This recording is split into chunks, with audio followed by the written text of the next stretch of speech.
Thank you. I'm honored to be here and honored to have a chance to give my views on Europe to Europeans. This is, of course, a dangerous thing to do, but many Europeans have given Americans advice on how to run their country, so this is my turn.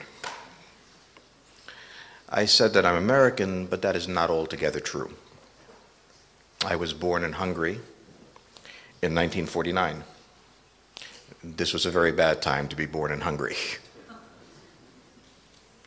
My parents left when I was 6 months old because the People's Republic had been declared and they had to leave or bad things would happen. They escaped to America, a place where all things are possible. But my childhood was a European childhood. We spoke only Hungarian. And around the dinner table, the conversation was about the dead, the missing, and how it all happened. And I remember that in 1956, living in New York, when the tanks rolled into Budapest, my mother was watching television and recognized their house on Kazinszúca being shelled by tanks. So I lived a dual childhood. And the original sin of Europe was that even as it conquered the world, it had an endless, unsettlable civil war going on inside of Europe. The Portuguese against the Spaniards against the French against the British, finally the Germans against everyone. From 1945 to 1991, Europe was occupied, directly occupied, 1989, directly occupied by the Soviets, and much more subtly occupied by the Americans. But the question of war and peace was not being made in Warsaw, Berlin, Rome. It was being made in Washington and Moscow. If there was going to be a European war, it was not going to happen because of a misunderstanding because of the French and the Germans. It was going to happen because of a decision between the Americans and the Soviets. But it was the great fortune of Europe at that point that its sovereignty was suspended. And that the decisions of war and peace, of life and death, were being made by Americans and the Soviets, who fully understood the consequences of war. The European Union existed as a sovereign entity, I will argue, from 1991 to 2008. Where Europe no longer became a potential battleground of foreign powers, but regained its sovereignty. There are 4 reasons for the construction of the EU. First, the Cold War. It grew out of the American Marshall Plan. It grew out of the American concept that in order to defeat the Soviets, a prosperous Western Europe was necessary, and the idea that somehow intensified trade would facilitate this. It is not that the Europeans didn't create it, but in a certain sense the Americans sponsored it. The second purpose was to avoid war. It was the idea that if Germany was linked to France, was linked to other countries by prosperity, it wouldn't risk war. But notice that this all assumed one thing: prosperity. The idea of the Cold War, the idea of uniting Germany and France, of the Democrat incentive to be democratic, the global voice, all assumed not only that there would be a European Union, but it would be prosperous, that would motivate people to work together. And the fear was always the nightmare of the past, that the European past would return if this failed. The crisis of 2008, of course, was that the period in which the automatic prosperity of the European Union ended. It became hard. Now what had to happen was something different. The management of austerity. The problem of Europe is that its only consensus was prosperity. It has no consensus on austerity. Behind everything is the fear of the reemergence of nationalism. But I would argue that nationalism has reemerged. When the Europeans meet, the Greeks speak for the Greeks, the Germans for the Germans, the Spaniards for the Spaniards, and the bureaucracy claims to speak for everyone.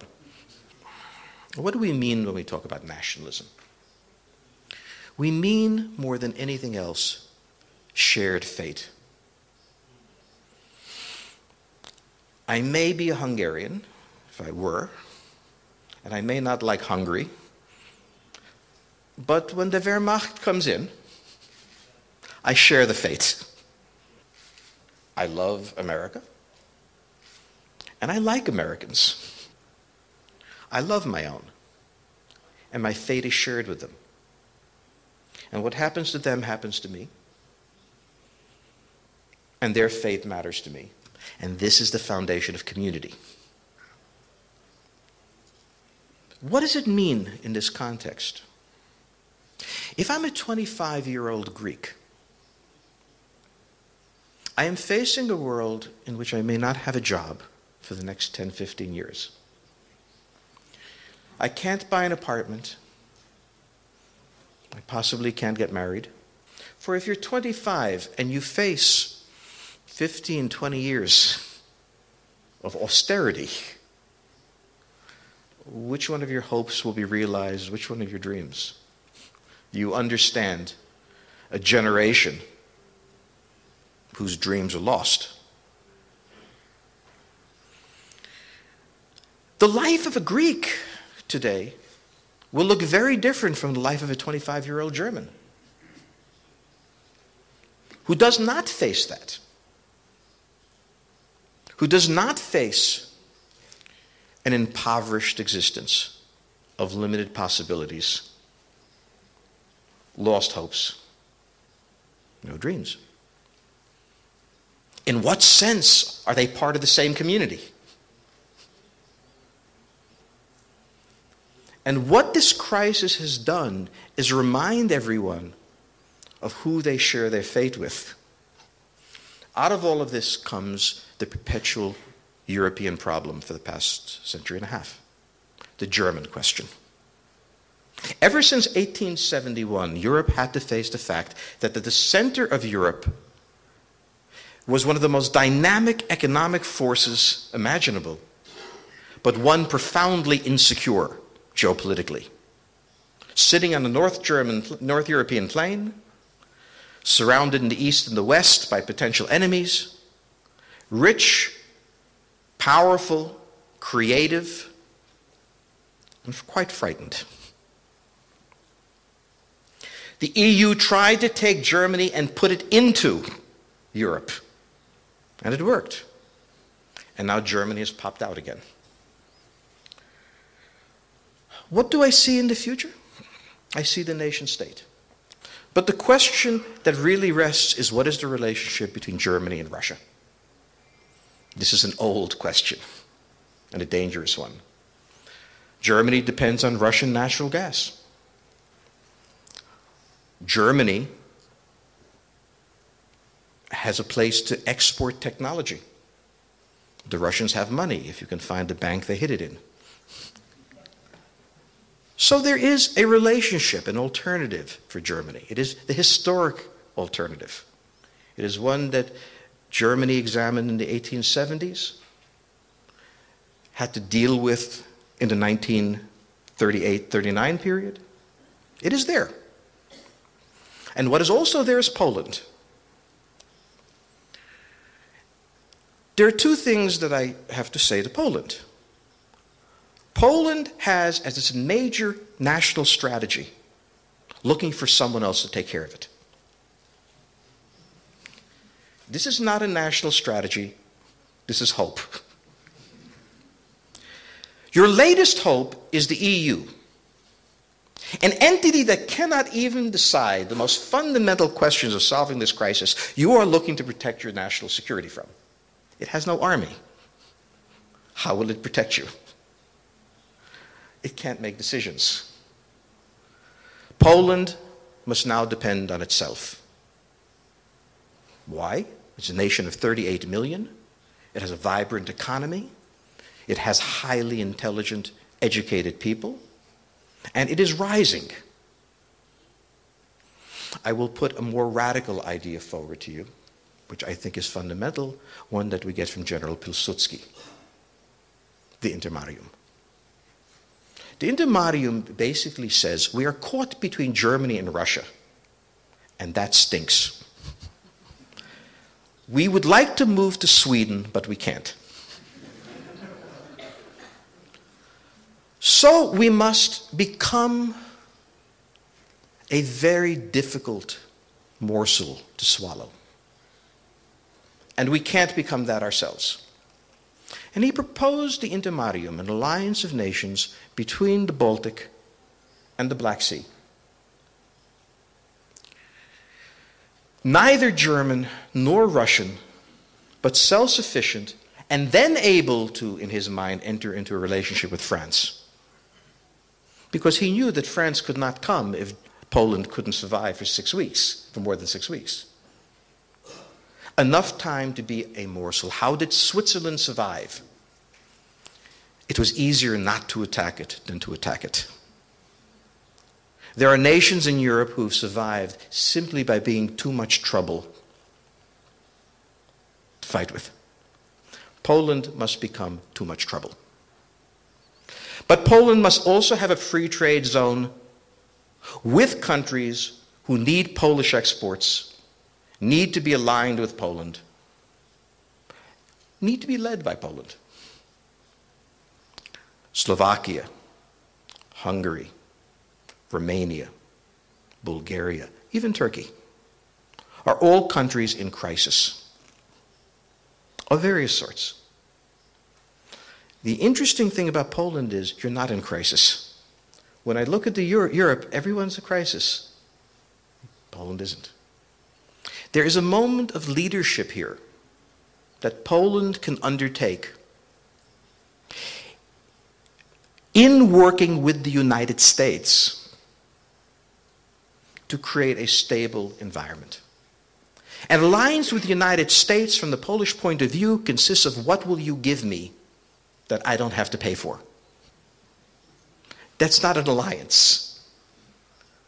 An American alliance with Poland must be founded on the idea of Poland as a self-sufficient leader in the region that the United States can rely on. We are not France. We will come, but you have to be here. If you all move to Sweden, there's nothing we can do. This last piece is advice that sounds archaic. How can you speak of General Pilsudski? How can you think of the intermarium? How can you think of Polish leadership? The answer is, how can I not? When I see what has happened to NATO, when I see what has happened to the European Union, when I see how Poland is developing, how can I not think this way? Europe is returning to history. The Great Party is over. 91 to 2008 was wonderful. It will not return. A future now has to be made, and for 2,000 years, the future of Europe was built on states. You are living in one of the most dynamic and important states of Europe, and you can help shape it, not by writing position papers and going to meetings, but far more importantly, by taking steps to protect your sovereignty and to assert your power. It is not that what I am saying is archaic. It was that the period of 1991 and 2008 was an anomaly. It was not real. It merely happened, and now is over. Step back, take a look at your country, take a look at the chaos around you in Europe, and take control of your fate. This is what the next 50 years will look like. And you will be a leading power in it.